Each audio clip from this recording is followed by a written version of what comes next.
Hey guys, what is up? Jazzy here. Today I thought I'd make a video and talk about the Garrison plugs that I'm using.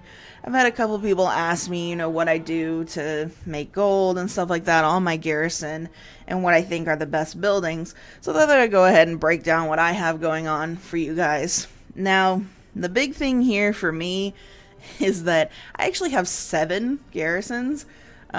Only 3 or 4 of them are tier 3.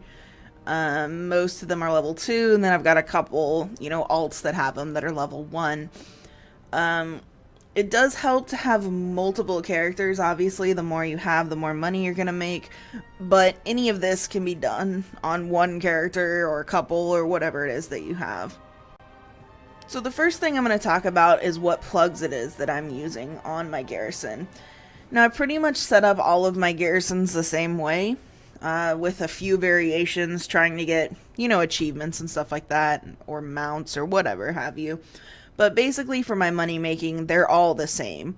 So what I always start with is a primary profession plug. Now my shaman here is blacksmith, so I have the forge, and you're always going to want to upgrade that one to level 3. This makes it so that you can have 21 work orders at the same time, and you always want to have those work orders going.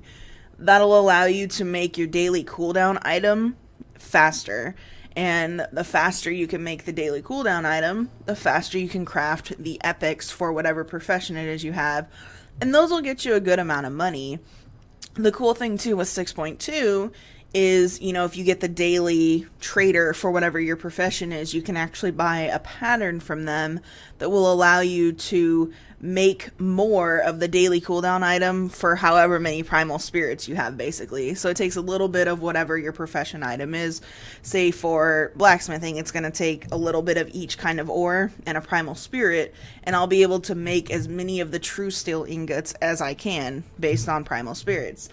The other thing as well is with that same daily vendor now, you can buy primal spirits with some of your profession's, crafted items. So if I can take some ore and go buy a primal spirit, I believe it's 50 ore for one primal spirit.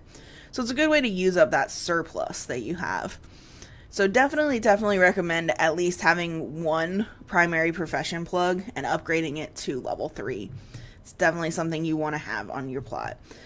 Now, the other thing that I recommend for most of my plots, now I can say I don't have this on all of them, is the Enchanter Study, and I also upgrade that to level 3. This will actually just save you money, really, in the long run. It's also really convenient because even if you're not an enchanter, you can disenchant, greens, or, those mission token things that you get that, at this point, most people probably don't need, especially on a main. You can disenchant all that stuff yourself. Then you can actually turn around and make some decent enchants, or you'll have the mats to take to an enchanter so they can make it for you. Basically, you're saving yourself a lot of money because some of the higher end enchants are still, thousands of gold. So you can definitely get that Enchanter Study. I would recommend it.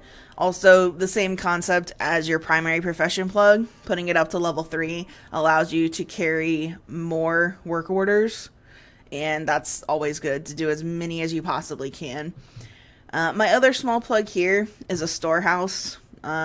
Really, that's a personal preference. For the other small plug, you could really do whatever you want. If you have another profession that's a main profession, I would recommend doing that instead. But for my shaman here, his other is a gathering. He's a miner. So the storehouse is good. I upgraded that to level 3 as well, because that gives you access to pretty much everything. Void storage, transmog, guild bank, and personal bank. And I just like having it on my plot. So now we'll go over here to the medium buildings. The first one I have is the Frostwolf Tavern, and that is upgraded to level 3. The big reason that this one is at level 3 for money-making purposes is that at that level it unlocks treasure hunter missions, which are, good gold-making missions. You want to have those. The other thing is this one actually gives you a benefit at level 2. What it allows you to do is it allows you to recruit a follower every week that you can choose what traits or abilities it has. And when you go in there, you're given a choice of 3, and you can pick which one you want, which is nice. What I was doing before 6.2 is I was choosing the epic mount trait or ability. I think it's an ability. I don't know. But I was choosing epic mount as a trait. Yeah, it was a trait.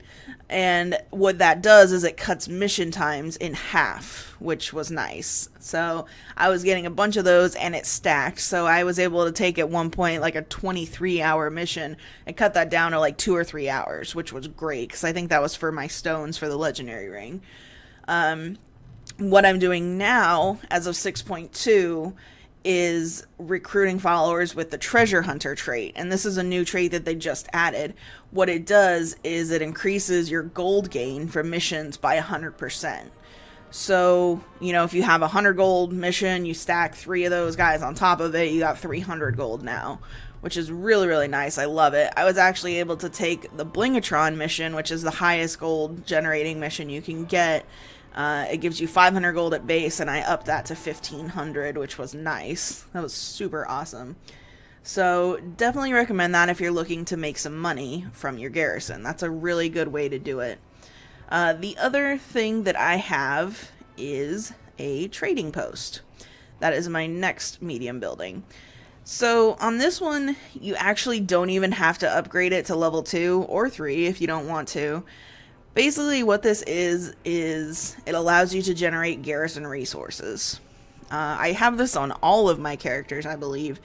I find the trading post to be better than the lumber mill because it allows you to use up those excess, you know, herbs and ore and things like that that you get that, you know, you just really don't need all that you get. It's a little bit more useful now to use that stuff on things, but basically once a day you can go to this vendor on the trading post and it'll say, you know, I want star flowers today.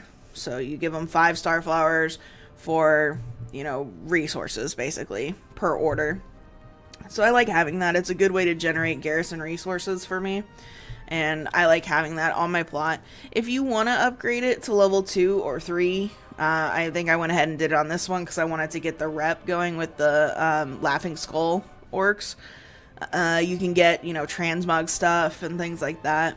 If you put it up to level 3, as you can see, it increases your rep gain in Draenor by 20%, which some people might like. That's kind of nice if you're trying to get those mounts and pets and stuff still. Might be good to go ahead and upgrade that to level 3. Alright, so moving on to, large buildings. Let's talk about large buildings. Alright, so as you can see here, I do have a barracks.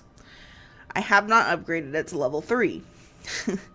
Now, I do this on most characters. I haven't recently. It was good in the beginning. So if you're just starting out a garrison, I would say you get this to level 3. It allows you basically to have more followers so you can flip more missions faster, which is good. But I found that I got to a point where I had too many followers. I kept having to deactivate a lot of them every week, especially with the war mill when I was, you know, or the inn rather, I'm sorry, when I was recruiting followers that had the traits that I wanted them to have. And I pretty much either ran into that problem or I would run into a problem where I was only getting missions for XP gain and my followers were all epic and I really had no reason to have that many followers at that point. So this one's kind of a personal preference as well. I'd say more beneficial towards the beginning when you have fewer followers, but once you get kind of rolling with a good set of followers and they're kind of upgraded, there's no real reason to have this at level 3. Really the only reason I have it at level 2 is to get the bodyguard up for the achievement, I believe, on that one. That's nice to have too if you're doing like the Apex dailies or anything like that. They're pretty decent, you know, followers. They help you out if you go out and do dailies and stuff like that. But other than that, I just have it for the patrol missions, basically, for level 1. Those give higher XP gain for the new followers that I'm recruiting every week so that I can make sure that follower gets leveled to 100 before the week has ended. And that's a big, big plus so that you can keep those guys rolling. Alright, so now let's talk about the war mill. That's the other building. You definitely want a war mill. This one, get as early as possible. It's good for leveling as well. I believe, yeah, doubles the chance for quest rewards to be a rare or epic bonus upgrade, and increases how good they are. So basically, it's like you can get heroic Warforged versions of leveling gear. So, from questing, rather. Should specify that. So that's really good to have while leveling. It also allows you to collect the armor scraps from, mobs. I think it's just orcs. And that is really good too, because what that does as of 6.2 is you can trade in once a day. You can trade in 5 of the scraps for either a armor upgrade or a weapon upgrade for your followers, which is really good to have as well. You want to be able to push them up as fast as possible, because the better they are, the higher the chance of success for you to make your gold, etc., etc. That one at level 3, especially, whether you're a raider or not, this applies to LFR and above, will give you one of your Seals of Tempered Fate for free every week, which is, again, a money saver. Also a time saver, too, because depending on how you pay for it, you can go to town, you can pay gold, garrison resources, honor, or apex's crystals, and all of those take time to make. So it's really nice to have just that one free one every week. You just walk up to them, say, give me my seal, and you're good. The other thing that's really good about the war mill is that those garrison resources that you're generating using your trading post and your missions, you can trade them in here to get the armor or weapon upgrades as well. You have a chance to get those. You also have a chance to get armor scraps, but again, those can be used once a day to trade in for armor or weapon upgrade as well. So it's a really nice synergy there. The other benefit of that too, if you're into it, I don't really care for the armor sets, quite honestly, myself, but there is a transmog armor set at level 2 for every armor type using those armor scraps. So the only thing with that is for certain ones, like the belt, the helmet, and the shoulders, I believe, you have to collect another piece first before you can trade in that and the armor scraps to get the transmog. Totally losing my train of thought here towards the end. Okay, so some other things we want to talk about. It's definitely best to have your Great Hall at level 3. Gives you all the plots that you need to get all the buildings that you need to be, the most successful in that you can be.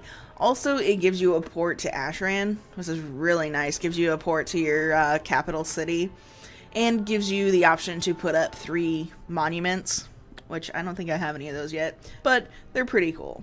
The other thing, too, that you really want to make sure you upgrade to is the secondary ones, the herb garden and the mines.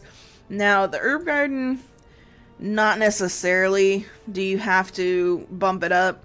I would say the biggest advantage on the herb garden is that it allows you to put in more work orders, which, again, more work orders is always nice. You want to keep those flowing constantly. So more herbs, if you have alts or if you want to sell them, is always good. And then the mine is a really good one to have. It gives you more from the mine at level 3. It opens up all of the tunnels in it. And I think you get rich veins from it, which is really nice. It's good to have all 3 on the mine. So these are definitely good for money making. Whatever profession you have, it's definitely going to probably utilize these at some point. So you want to have those for sure. The pet menagerie and the fishing shack are really personal preference. I'm not very good at pet battles, so I don't have a level 3 pet menagerie. At level 2, though, actually at level 1 and 2, for the pet menagerie, it lets your pets, walk around on your garrison, which is kind of neat. Fishing shack, I have done nothing with because I'm not interested in that, but if you are, there's definitely some benefits to that too. You get unique fish from upgrading it all the way. You can get Nat Pagel as a follower if you catch 100 of each kind of fish. Fishing is still somewhat iffy. You can kind of make money from fishing. People definitely need, feasts for raiding and stuff like that. So you can make money from fishing itself. I just don't know that the plug on your garrison is all that lucrative as far as helping you to make that money. But again, that's a preference thing on that one. So I definitely think that, people could benefit from it if they have the patience for it. That's the biggest thing that I run into. So, real quick, I want to talk about add-ons I use. Now, I know it's a little hard to see up at the top there because of the banner, but I use Titan Panel, and then I also use an add-on called Broker Garrison, which you can see right there. I clicked on it and it opened it up. So, the biggest thing that it does is it keeps track of my garrisons on multiple characters. Now, if I mouse over, you can see the menu pop up there. It shows all of my alts, the timers on their missions, and if they're done. Now, that's really, really nice. You can actually set this to change different things. How you see it, what missions you see. If you want them all stacked together, you can see other servers if you're that crazy and just have a bajillion garrisons. I know I should talk. I have 7. So, but it's really nice to see that. Because obviously, you want to be the most efficient you can be. Flipping over your garrisons on your alts is definitely going to help, make more money as quickly as possible. Now, I don't go as soon as I see, 1 or 2 done on each one. But it helps me keep track of where they're at. And, if I should log over, flip over the garrison and come back. So that's a really good add-on to have. The other one that I have is called Garrison Mission Manager. Now, what this does is if you click on a mission, it puts over here the possibilities for that mission. Now, this is going to give you the optimal run. Now, it's going to tell you different, outcomes. These are 100% at 2 times because I have 2 times treasure hunter followers. So, I would get twice the gold from that mission. Now, if I click on this one, it's going to say it's 3 times, but the percentage chance that I'll succeed is a little lower. So as you can see, I'm getting 300 gold from that. And what's nice is that you just click on these little buttons and it puts the followers in there for you. You don't have to pull them over, drag and drop, which is really nice. So it's a good one to have. The other really cool advantage of this is you can go up here and sort your missions by different kinds of categories. So chance of success, follower XP per hour is nice too. What you have, what you don't have. And the other cool thing on this one, if you look, you can see on the frames of these missions that if I have this threat mitigated, it shows me that it's green. Probably scroll down here, see there's a couple there that I don't have that are red. So my chance of doing that mission obviously is diminished, which is really nice. The other thing it has down here too is this missions of interest tab. This is actually really helpful because it kind of lets you know what followers you should upgrade. It has a list basically of all the potential missions you can get. And also down here at the bottom, it tells you which one of your followers are redundant. So where I was talking about earlier that if you have followers that are already, covering a certain trait, I could basically have 2 options. If I had enough followers, I could either, deactivate these ones, or now as of 6.2, I can get reroll tokens for their traits and try and get them something that maybe I don't have or that would be better. So definitely a nice little feature down there. And like I said, this is actually really neat because, all these guys that are red are not high enough, but they are your best option for whatever quest it is you're looking at here, or mission rather. So it lets me know that for this Heimdall raid mission, I have a 95% chance, and I need to upgrade Goldmane, Celeria, and Tormach. So, nice, love it, very clean, very nice. The other cool thing that it does is if you have an upgrade item, it adds this little arrow. So, whereas this isn't like a huge inconvenience, but you have to right click, and then you click the follower, and it says, do you want to upgrade? With this one, you just click it, and you're done. So let's say Celeria, she needs an upgrade, right? So we'll click on that. It's just done. A little pop-up menu, and it lets me upgrade. just like that. So that's pretty much it for the add-ons. That's pretty much it for what I do with my garrisons. Flipping them as much as possible, and then obviously gunning for these, gold missions should be your top priority if you're looking to make gold. That one's pretty low, so I'd go 2 times. Sometimes taking a risk is okay. I don't tend to, if something's really low, I don't really like anything less than 90%, and I've failed as high as 97%, so keep in mind, RNG is RNG. Obviously, the higher the gold amount it's going to return, the less risk I'm going to take. Like, if I had the Blingatron mission for 1,500 gold, wouldn't take that under 90%, or under 95, probably, really. So, that's how I run my garrison. Thanks for watching, guys, and I'll see you guys next time.